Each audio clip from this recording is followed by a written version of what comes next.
Welcome to Samba Samba. Enjoy the video. You need carrier support and an updated phone before anything else. Once you confirm that, update the operating system and carrier settings so features appear.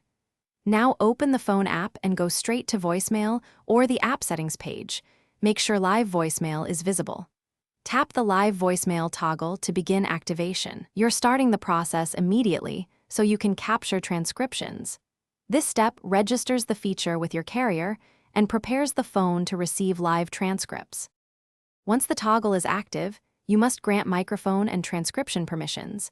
The app needs access to hear incoming messages for live text.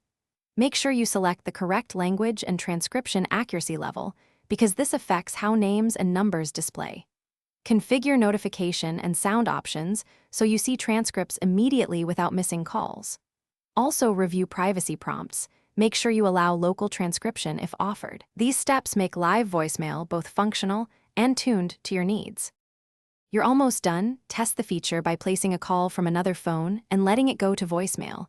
Watch for live transcription in real time. If it doesn't appear, restart your phone, then toggle live voicemail off and on. Once done, retest. If problems persist, make sure your carrier account shows the feature enabled and contact carrier support with screenshots and times. One key troubleshooting tip: ensure network data is enabled. Live voicemail often requires mobile data, even on Wi-Fi. Thanks for watching. Consider subscribing if we helped you.